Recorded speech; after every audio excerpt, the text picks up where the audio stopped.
Hello friends. आज जो है हम लोग डिप्रेशन के टॉपिक पे एक बार ब्रीफ टॉक करने वाले हैं। सबसे पहले मैं थैंक्स करना चाहूँगा द डॉक्टर साहब पेज के एडमिन्स को जिन्होंने मुझे इनवाइट किया आज डिप्रेशन के मैटर पे टॉक करने के लिए। देखिए, डिप्रेशन जो है एक कॉमन मेंटल हेल्थ डिसऑर्डर है और बहुत ही ज़्यादा प्रिवलेंट है। बहुत ज़्यादा लोग इससे प्रभावित होते हैं। मेंटल हेल्थ जो है कहीं ना कहीं हमारे कंट्री में बहुत निगलेक्टेड रही है।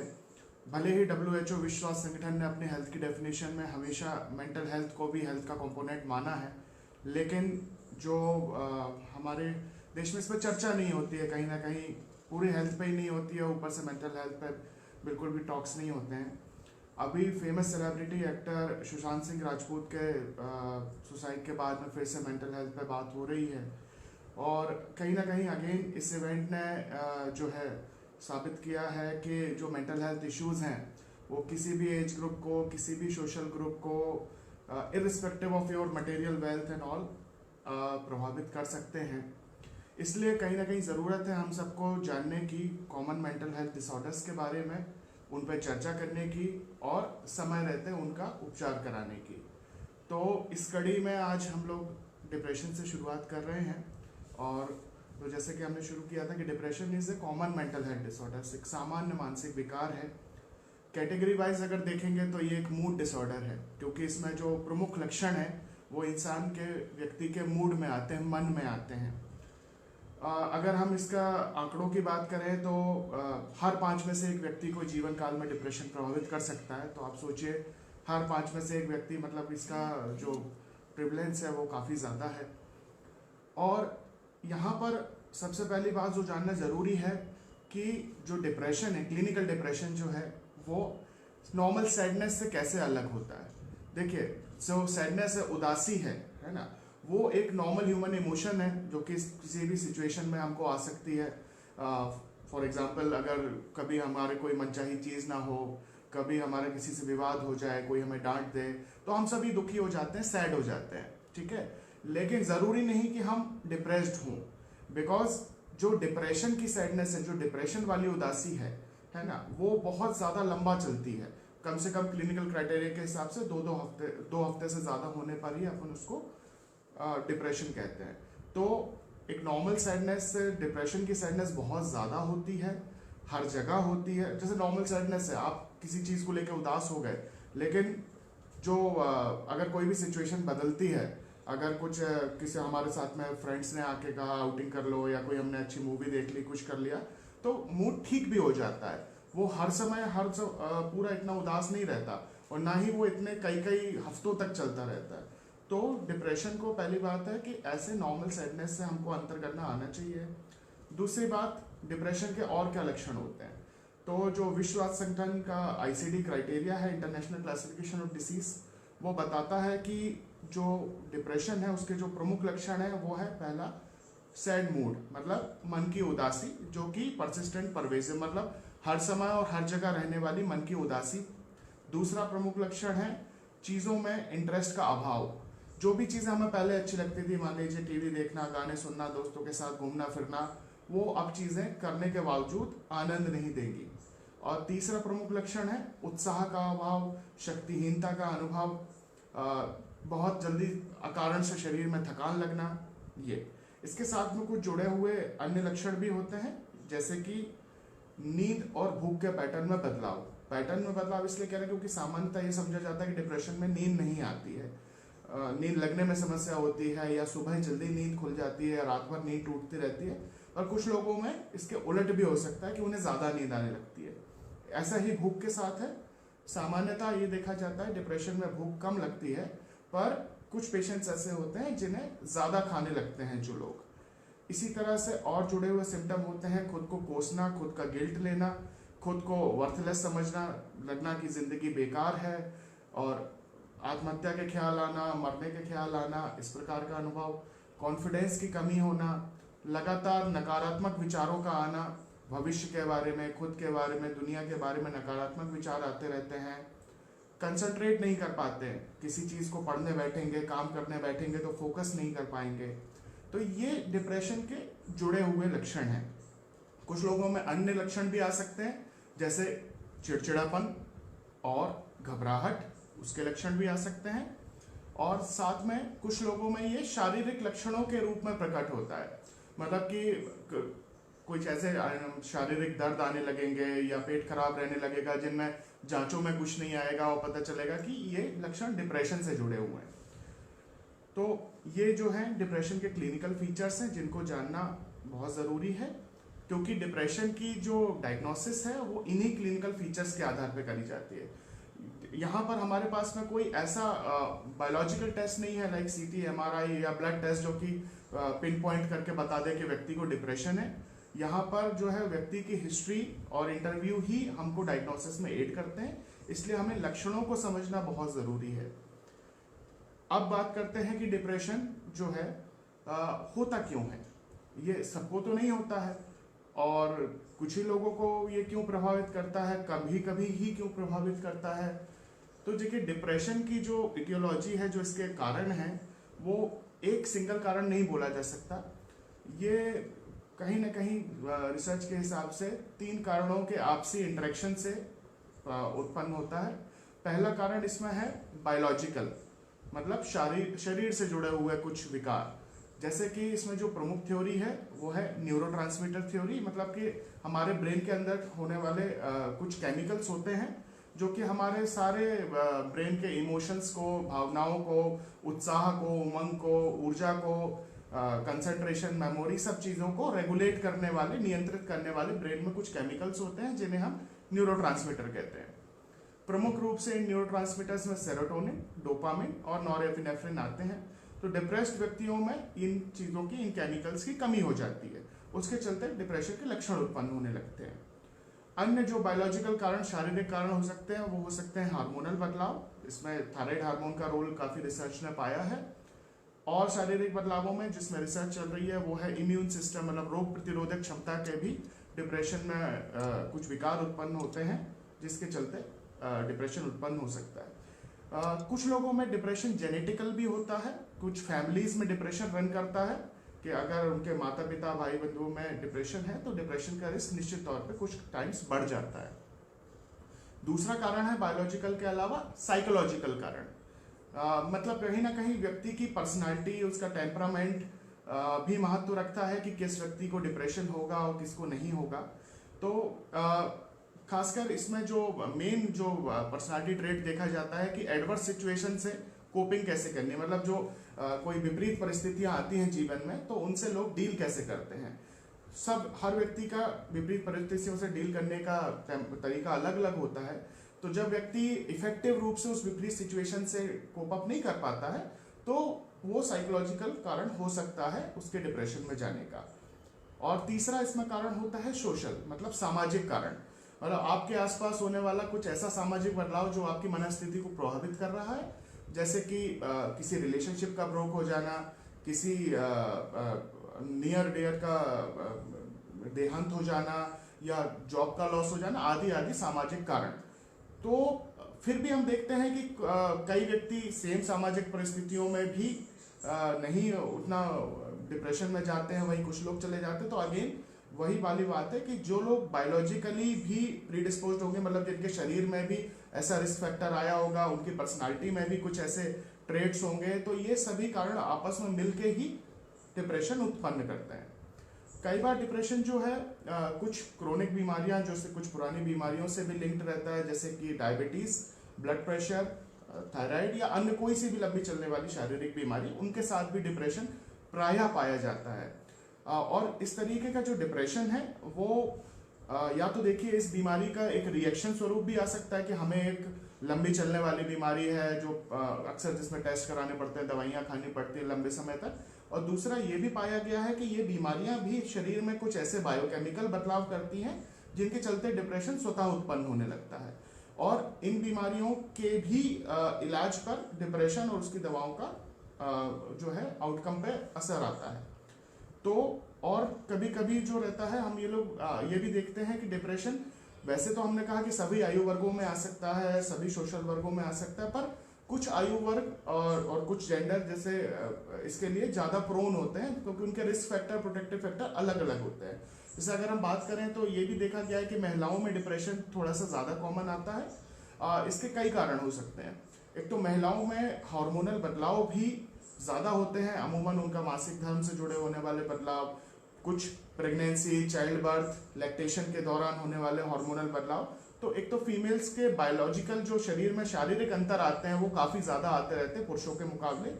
दूसरा, स्पेशली हमारे कल्चर में जो है महिलाओं को उतना असर्टिवनेस नहीं है, जो अगर उनके आप बात करें कि पढ़ाई से लेके उनके जॉब से लेके उनके कोई से भी मुद्दों पर उनको उतना बोलने का अधिकार कई बार नहीं मिलता है, प्रायः उनको अपना असर्ट करने का अधिकार नहीं मिल पाता है। तो वो तनाव जो है धीरे धीरे बढ़ के उनको परेशान करता है। और तीसरा, उन पर जिम्मेदारी, असर्टिवनेस नहीं है और जिम्मेदारियां ज़्यादा हैं, तो जिम्मेदारियां पूरे पारिवारिक सामाजिक ताने बाने की भी महिलाओं पर आ जाती है, इसलिए भी महिलाओं में डिप्रेशन का रिस्क ज़्यादा रहता है। साथ ही आयु वर्गों की बात करें तो एक टीनेजर्स और एक हमारे वृद्धावस्था वाले ग्रुप, इसमें भी डिप्रेशन का चांस ज़्यादा है, क्योंकि उनका एक जो यूनिक आइडेंटिटी क्राइसिस रहती है इन दोनों ही स्टेजेस पे, प्लस जो सामाजिक उनकी एक्सपेक्टेशंस जो रहती हैं उस आयु वर्ग के हिसाब से, वो भी कई बार तनाव का कारण बन जाती हैं। अब अगर हम बात करें कि जो डिप्रेशन है इसका क्या किया जाए, आप लोगों ने समझ लिया कि भाई डिप्रेशन हो किनको रहा है, किस कारण से हो रहा है, कैसा दिखता है डिप्रेशन, इसके सिम्टम्स क्या आते हैं। तो अब बात करेंगे हम लोग कि इसका मैनेजमेंट कैसे करना है, इसका इलाज कैसे करना है। तो मैनेजमेंट देखिए, जो है डिप्रेशन से डील करने वाले होते हैं मेंटल हेल्थ प्रोफेशनल्स, इसमें आते हैं साइकोलॉजिस्ट और साइकाइट्रिस्ट। तो अगर आप, पहली बात है इसका जो इलाज के लिए सबसे ज़रूरी है कि इसकी अर्ली आइडेंटिफिकेशन एंड ट्रीटमेंट, मतलब सबसे पहले डिप्रेशन को पहचानना, क्योंकि देखिए समाज में बहुत मानसिक भ्रांतियां हैं, मानसिक रोगों को लेके और उनके इलाज को लेके बहुत सारा स्टिग्मा है सोसाइटी में। अगर हम बात करें अमेरिकन साइकेट्रिक एसोसिएशन का जो मैनुअल है वो हम लोग 300 प्रकार की बीमारियां पढ़ते हैं उसमें, 300 प्रकार के मानसिक रोगों की कोडिंग है उसमें। और हमारे समाज में जो है, जब भी साइकाइट्रिस्ट से आप मिलने जाएंगे तो एक ही लेवल आप पर लगा दिया जाएगा, वो है पागलपन का, कि फला व्यक्ति तो भाई पागल हो गया है, इसका तो साइकाइट्रिस्ट के पास जा रहा है, इस तरीके से। तो हमें ये समझने की ज़रूरत है कि मानसिक रोग भी शारीरिक रोगों की तरह ही होते हैं। इनका किसी भी व्यक्ति का खुद से लेना देना नहीं है कि व्यक्ति ने खुद से उत्पन्न कर लिया हो, जैसे कि कोई शारीरिक रोग, ये किसी को भी हो सकता है। इसमें कोई भी ऐसा ऊपरी चक्कर नहीं है किसी का भी, ये किसी तरह से कर्मों का फल नहीं है, कोई श्राप नहीं है, ठीक है। ये एक शारीरिक बीमारी की तरह ही उत्पन्न होने वाला रोग है और इसका जो है ट्रीटमेंट, उपचार पूरी तरह से उपलब्ध है। तो हम व्यक्ति को जो स्टिग्मेटाइज करते हैं कि भाई इनके पास नहीं जाना है, या कई बार हल्के में ले लिया जाता है कि अरे भाई कुछ नहीं होता डिप्रेशन वगैरह, तो तुम ये करो ये करो ये करो, अपने घूमा करो ये करो, तो इस तरीके से उसको प्राय व्यक्ति को प्राय सलाह दी जाती है। और स्थिति क्या हो जाती है कि वो डिप्रेशन धीरे धीरे धीरे गंभीर हो जाता है और फिर हम लोग देखते हैं कि उसके जो सीरियस परिणाम हम लोगों को देखने को मिलते हैं। तो सबसे पहली बात ज़रूरी है कि इन लक्षणों पर बात करी जाए, इन लक्षणों को समझा जाए, ये समझा जाए कि हाँ अब इसका उपचार के लिए आपको कहाँ जाना है, तो वो सबसे पहले ज़रूरी है। तो इसके बाद में जब आपको लगे कि हाँ भाई ये लक्षण हैं, तो तय कर लीजिए कि भाई जाना है। अब जो है आप साइकाइट्रिस्ट या साइकोलॉजिस्ट के पास में इसकी मदद लेने जा सकते हैं। अगर देखिए इनके पास जाने के बाद में आपके डिप्रेशन की वो लोग रेटिंग करेंगे कि भाई आपका डिप्रेशन किस स्तर का है। अगर डिप्रेशन हल्का हो, ज़्यादा शारीरिक लक्षण ना हो और ज़्यादा सुसाइडिटी वगैरह ना हो, तो कई बार इसमें जो साइकोलॉजिकल थेरेपीज हैं वही इनफ होती हैं, उनके माध्यम से डिप्रेशन से डील किया जा सकता है। पर अगर डिप्रेशन ज़्यादा लेवल का है, उसमें साथ में शारीरिक लक्षण, नींद भूख में बदलाव और कंसंट्रेशन प्रॉब्लम्स और इस तरीके से ज़्यादा आ रहे, सुसाइडिटी आ रही है, ज़्यादा लेवल का डिप्रेशन है, तो कहीं ना कहीं इसमें दवाओं की मदद लेना आवश्यक हो जाता है। उससे भी ज़्यादा गंभीर लेवल का डिप्रेशन होगा तभी आपको भर्ती रह के उपचार कराने की सलाह दी जाएगी, अन्यथा प्रायः ओपीडी बेस पे बाहर रोगी विभाग के माध्यम से इसका ट्रीटमेंट हो जाता है। तो जो डिप्रेशन, अब जो मैनेजमेंट है वो दो तरीके से किया जाता है, एक है फार्माकोलॉजिकल मतलब दवाओं के माध्यम से, और दूसरा है नॉन फार्माकोलॉजिकल मतलब थेरेपी के माध्यम से। तो जो पहला फार्माकोलॉजिकल मैनेजमेंट है उसमें हमें अगर व्यक्ति को डिप्रेशन डायग्नोज हो जाता है तो एंटी डिप्रेसेंट दवाएं दी जाती हैं, और एंटी डिप्रेसेंट दवाओं के साथ में एक शॉर्ट कोर्स के रूप में कुछ एंटी एंजाइटी मेडिसिन, कुछ अन्य दवाएं की अगर ज़रूरत होती है तो दी जाती हैं। यहाँ दवाओं के बारे में भी बहुत भ्रामक जानकारियाँ उपलब्ध है समाज में कि साइकेट्री की दवा लेने का मतलब है, डिप्रेशन की दवा लेने का मतलब है कि आपको बहुत गंभीर साइड इफेक्ट हो जाएंगे, आपके दिल दिमाग पे असर आ जाएगा, आपको हमेशा के लिए इसकी आदत पड़ जाएगी, आप हमेशा नींद नशे में पड़े रहेंगे। तो ये भ्रांतियां बहुत ज़्यादा है समाज में। यहाँ आपको समझने की ज़रूरत है कि जो लेटेस्ट मेडिकेशंस उपलब्ध हैं, अगर उनको किसी ट्रेंड मेंटल हेल्थ प्रोफेशनल के द्वारा दिए गए गाइडेंस में लिया जाए तो ये साइड इफेक्ट्स नहीं आने वाले हैं। ठीक है, कुछ हल्के साइड इफेक्ट्स आते हैं, वो भी डील कर लिए जाते हैं। तो ऐसा कुछ भी नहीं होने वाला है कि हमेशा के लिए आपको उन दवाओं को लेना पड़ेगा या कुछ ऐसा है, या उसकी आदत पड़ेगी, आप हमेशा कोई काम नहीं कर पाएंगे। आप बिल्कुल ऐसा नहीं है। प्राय 2/3 केसेस में इसके काफ़ी अच्छे नतीजे देखने को मिल जाते हैं, और जो है अमूमन इसका जो उपचार है प्राय 6 महीने चलता है। बाकी इंडिविजुअल केसेस के हिसाब से थोड़ा सा लंबा और भी हो सकता है। वो देखा जाता है कि डिप्रेशन अगर आपका ज़्यादा गंभीर है, या आपको कई बार डिप्रेशन आ चुका है, या कोई रिस्क फैक्टर लगातार बना हुआ है, तो उन केसेस में फिर थोड़ा लंबा चल सकता है। अन्यथा 6 महीने का उपचार पर्याप्त होता है। उसके बाद में गाइडेंस में आप अपने साइकेट्रिस्ट से उसको कम किया जा सकता है। तो ये तो रहा दवाओं का मसला। जो एंटी डिप्रेसेंट दवाएं हैं वो थोड़ा सा, एक बात और जानना जरूरी है कि थोड़ा सा धीरे धीरे काम करती हैं, वो इतना इमीडिएट इफेक्ट नहीं देती हैं। बिकॉज वो जो लेवल करेक्ट करने वाली है न्यूरोट्रांसमीटर का, वहाँ उस लेवल आने में जब एक लेवल बनेगा ब्लड में, ब्रेन में, तभी जाके उनका असर आएगा। तो हम लोग प्राय ही ये समझा देते हैं पेशेंट्स को कि देखिए इन दवाओं का असर आने में अमूमन 2 हफ्ते तक लग जाएंगे, तो उस दौरान परेशान नहीं होना। क्या है कि देखिए डिप्रेशन की बीमारी ऐसी है कि दवाओं को लेके, उपचार को लेके भी व्यक्ति के मन में नकारात्मक ख्याल आते हैं। तो अगर उनकी प्रॉपर काउंसलिंग ना हो तो अक्सर दवाओं को पहले छोड़ दिया जाता है। थोड़ा सा बेटर महसूस हुआ, अच्छा लगा, छोड़ दिया, तो फिर आगे ऐसा अधूरा कोर्स लेने से प्रॉब्लम आगे चल के आ सकती है कि आपका डिप्रेशन और थोड़ा सा रेजिस्टेंट हो जाए, जल्दी जल्दी आने लगे आदि। दूसरा जो तरीका है जो है वो है नॉन फार्माकोलॉजिकल, जैसे कि थेरेपी वगैरह, साइकोलॉजिकल थेरेपीज। उसमें जो प्रमुखता से डिप्रेशन में दी जाती है वो होती है कॉग्निटिव बिहेवियर थेरेपी, CBT।